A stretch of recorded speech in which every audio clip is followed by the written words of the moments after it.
Hola, ¿cómo están? Muy buenas tardes. Un placer estar interactuando con ustedes, a todos nuestros followers en nuestra fanpage de INADEM.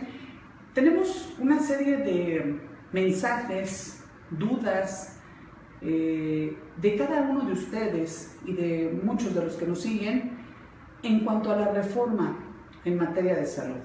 ¿Qué pasa con la reforma de salud? ¿Cómo va a afectar al gremio la reforma de salud? ¿Va a afectar la reforma de salud? Porque inclusive muchos piensan que no van a ser perjudicados con ella. Se habla de muchas cosas. Se habla de una ley de controversias médicas que nada tiene que ver con la reforma de salud. Se habla de una universalización que sí, es uno de los ejes rectores de la reforma, pero yo se las voy a explicar a grandes rasgos y se las voy a explicar en un lenguaje que como médico, enfermera, químico, hasta paciente, lo va a comprender. La reforma de salud que está pretendiendo o que está implementando, mejor dicho, el gobierno federal, tiene tres ejes rectores. ¿Cuáles son estos tres ejes rectores? 1. Universalización del sistema de salud. Ya no va a haber IMSS e ISSSTE.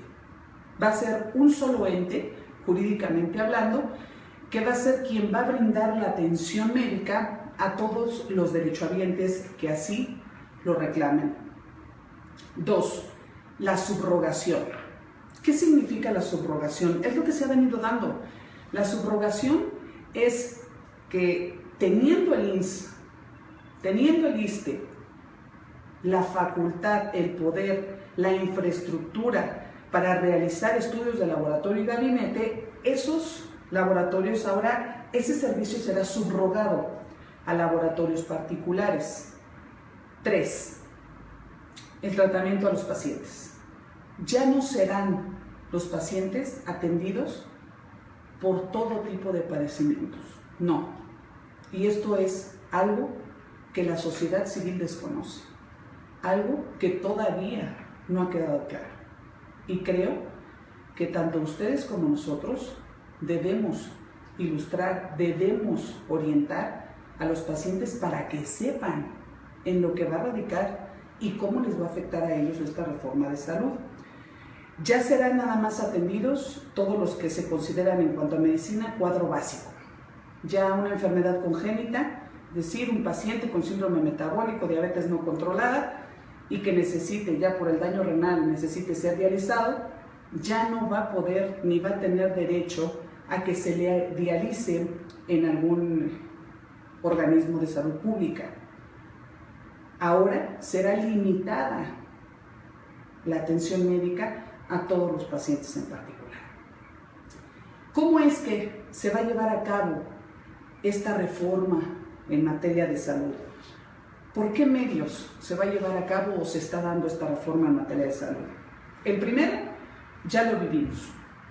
El primero, que inició a finales del 2014, todo 2015 y lo que va del año, es una campaña mediática de desprestigio en contra del gremio y en contra de las instituciones de salud pública. Todo hoy, todos los medios de comunicación, lo que le quieren hacer ver a los pacientes es que no sirve la salud pública, no sirve el sistema de seguridad pública, no sirve el IMSS, el ISSSTE, los médicos, negligencia, son deficientes, no me atendieron, violencia obstétrica, quitaron un ojo que sí funcionaba por otro. Todo es al final una campaña mediática de desprestigio que le facilite al gobierno federal la implementación de la reforma en materia de salud. Porque si todos los pacientes dicen, es que en el IMSS se mueren, es que el IMSS no sirve, es que el ISSSTE es una porquería, al final van a estar de acuerdo con los elefantes blancos que va a vender el gobierno federal, argumentando que es lo mejor para la sociedad civil en general y que es lo mejor la reforma en materia de salud para que tengan una atención médica de calidad. Es mentira. Esa campaña de desprestigio es simple y sencillamente para facilitar las cosas y que con la reforma la sociedad civil se ponga en contra de las acciones que está tomando el gobierno federal. Tercer medio o tercer vía por la que están llevando a cabo la reforma en materia de salud: recorte presupuestal. El ISSSTE, desde el año pasado, está trabajando en números rojos. El ISSSTE ya no es sustentable. El IMSS está a punto de irse a la quiebra y todavía se acaba de hacer un recorte presupuestal en materia de salud y educación. Fíjense qué interesante, ¿no? Materia de salud y materia de educación se hace el recorte presupuestal, y ese recorte presupuestal es en los dos rubros en donde se están tratando de llevar a cabo las reformas más fuertes, más significativas y que más van a dañar a este país. Muchos se pueden preguntar, bueno, ¿de qué manera lo van a implementar? Ya está implementado. La campaña de desprestigio ya se dio. Los sindicatos, que son parte fundamental en cuanto al sistema de salud, quiero que sepan que los sindicatos de los trabajadores de la salud son o es uno de los mejor organizados a nivel federal. Es uno de los sindicatos más fuertes. Entonces, ¿qué es lo que se hace después de la campaña de desprestigio? Ahora los sindicatos comienzan a coartar los derechos de los profesionales de la salud. ¿Cómo coartan esos derechos? Pensiones, horarios, prestaciones, y es la forma en la que los van a poder amarrar para entonces poder implementar formalmente la reforma de la que estamos hablando. El recorte presupuestal que ya se dio son los tres medios por los que se va a implementar. ¿Cómo se va a implementar formalmente esta reforma en materia de salud? Muy simple. Se va a reformar el artículo 4 y el artículo 123 de la Constitución. El artículo 4 que nos habla del derecho que tenemos a la protección de la salud. Y el artículo 123 que nos habla de los derechos laborales. Es lo único que falta para entonces materializar formalmente la reforma de salud. ¿Cómo pueden actuar? ¿Cómo me va a perjudicar a mí, profesional de la salud, que es una de las muchas dudas que nos han manifestado? Bueno, ¿cómo me va a perjudicar a mí como profesional de la salud? ¿Cómo? En el momento en el que se dé esa universalización, si usted trabaja en el IMSS y en el ISSSTE, ya no va a percibir dos sueldos, ya nada más va a percibir uno. De igual forma, si es que percibiera prestaciones, ya no va a percibir dos prestaciones, porque ya no va a tener dos patrones, va a tener nada más uno. Esa es la primera. La de más riesgo va a ser que usted se va a incrementar el número de pacientes por el mismo sueldo. Y al incrementarse el número de pacientes por el mismo sueldo, automáticamente le tengo noticias, se va a incrementar la demanda en su contra. Los problemas legales se van a incrementar, porque al final, quien tiene la obligación de contar con los medios suficientes y con el recurso humano suficiente para brindar una atención médica de calidad, es la institución, es el Estado. Y ustedes son los que dan la cara. Por eso es que a ustedes son a los que demandan. Entonces, imagínense si hoy en día la incidencia en cuanto a las demandas y denuncias en el sector público es apabullante.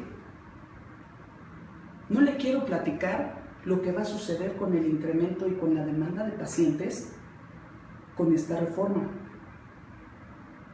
Aquí no es la ley de controversias médicas. Aquí no se trata de eso.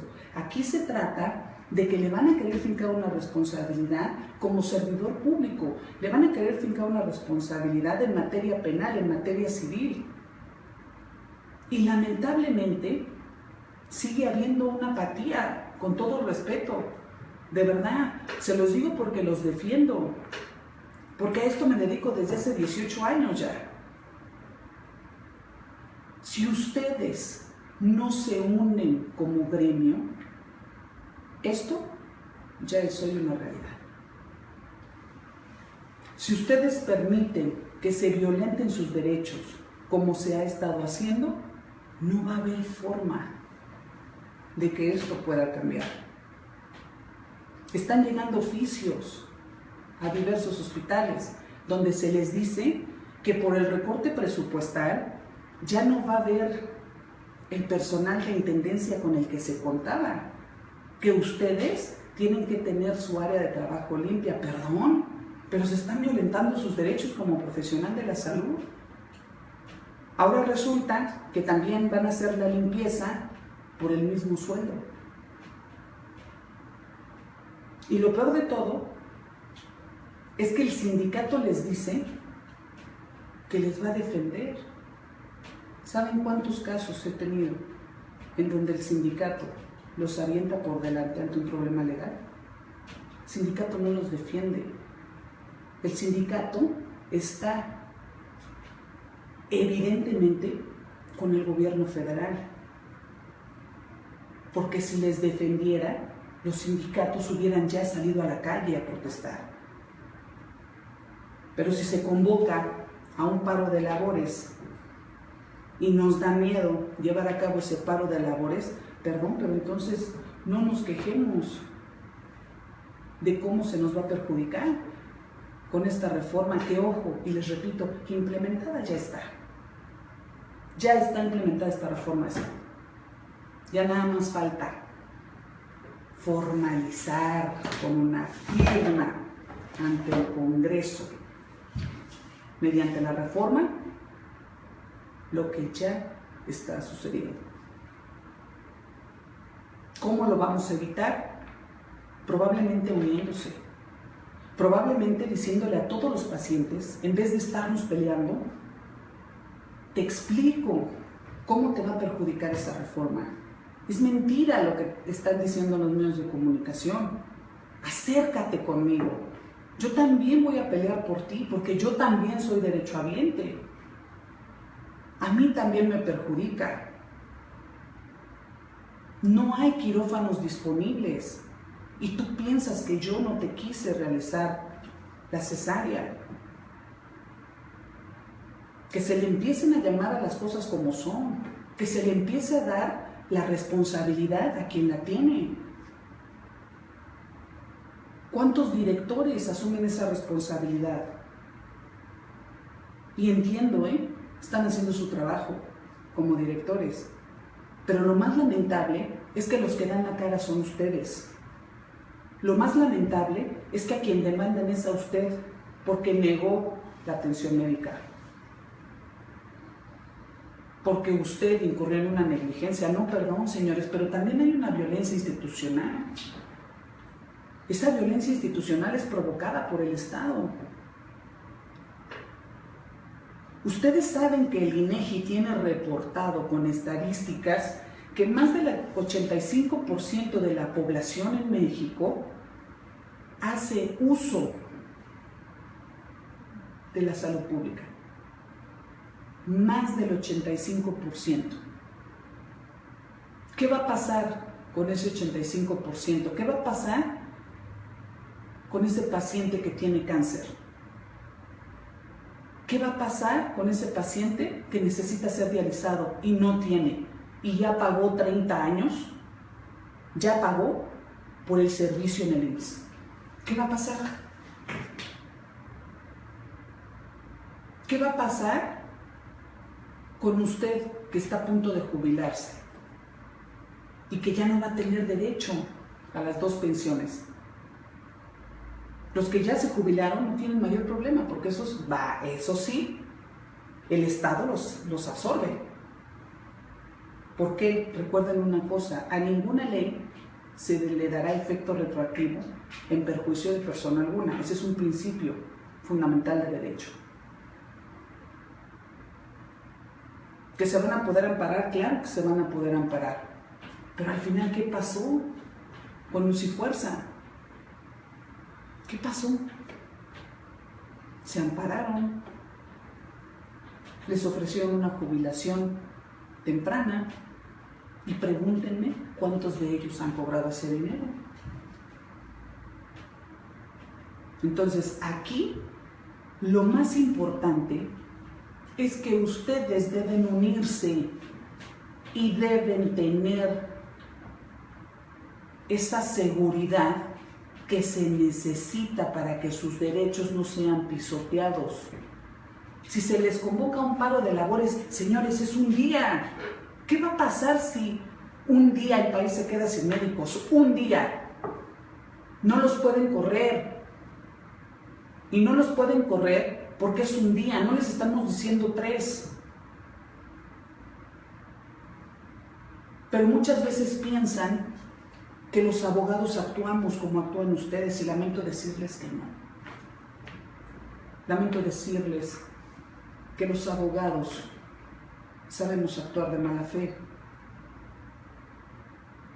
Así es, señores, para eso nos educaron, para eso nos formaron, para actuar de tal forma que tengamos la sangre para perjudicar al otro, porque en un juicio siempre va a haber uno que pierda. Y usted, profesional de la salud, ¿qué cree? Usted nunca va a actuar de mala fe, porque usted está diseñado para salvar vidas y para hacer el bien. Y por eso es que tampoco hacen valer sus derechos. Por eso es que no demandan a los pacientes que los difaman. Pero bueno, me estoy desviando del tema que nos solicitaron, que es la reforma en materia de salud. ¿Qué pueden hacer? 1, unirse. 2, organizarse. Y 3, hacerse amigo del paciente que por ignorancia cree que usted es el malo de la película.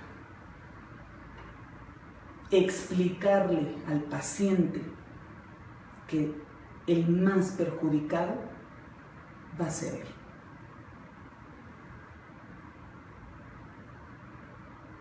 Si se organizan y se llega al acuerdo de un paro de labores, cumplirlo. Es un día de descuento.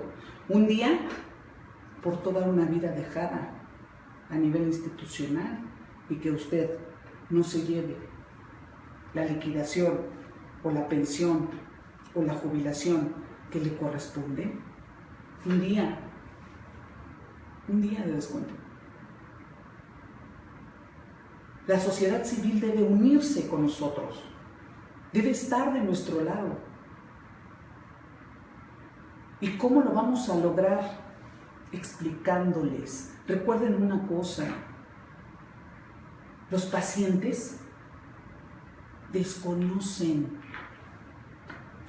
lo que es una compresa. Entonces, ¿por qué, lejos de pelear, por qué no nos unimos? Yo te explico, ven, acércate. Yo te voy a explicar cómo te va a perjudicar. Algo por lo que has pagado y por lo que pagó tu jefe no sé cuántos años. Y hoy de la noche a la mañana te lo van a quitar. Independientemente de que sean servidores públicos. Ahí me preguntan, ¿cómo me protejo? La única forma en la que se puede proteger es uniéndose, haciendo valer sus derechos. Yo le puedo hablar del derecho, yo le puedo hablar de un amparo, sí, doctor, un amparo, mire, no se preocupe, es su derecho, perdón. Pero ese es el mundo del deber ser, el mundo del deber ser donde todo esto, todo lo que dicen estos libros, todo lo que dicen las leyes es ideal. El mundo del ser es otra cosa. El mundo del ser es en el que dejaron en la ruina a los trabajadores de la compañía de Luz y Fuerza. Yo no estoy hablando de si estoy a favor o no, yo le estoy diciendo lo que pasó y que es exactamente lo mismo que va a pasar con usted. La única forma es unirse. La única forma es luchar. O la otra, trabajar únicamente por la vía privada, lo cual veo un poco complicado porque, bueno, cada vez es más cara y cada vez tiene menos pacientes. ¿Se puede amparar? Sí. ¿Lo podemos ayudar? Sí. En este momento no se puede amparar porque el amparo procede contra actos de autoridad. En este momento no hay un acto de autoridad que esté violentando algún derecho humano. ¿Se va a poder amparar? Sí, sí se va a poder amparar. Pero al final hay que luchar antes de llegar a esa instancia. Porque si seguimos indiferentes, si seguimos apáticos, si seguimos siendo el peor enemigo de otro como nosotros, es decir, si seguimos siendo el médico el peor enemigo del médico, pues veo complicado que esto funcione. No sé si con esto les haya quedado claro en algunos pocos minutos de lo que se trata la reforma de salud, de lo que se trató la antesala, que fue la campaña de desprestigio. Cualquier duda, estamos a sus órdenes. Soy la licenciada Alejandra Romo, dirijo esta organización, dirijo el Instituto Nacional de la Defensa Médica. Cualquier duda, de verdad, lo invito a asesorarse. Muchísimas gracias.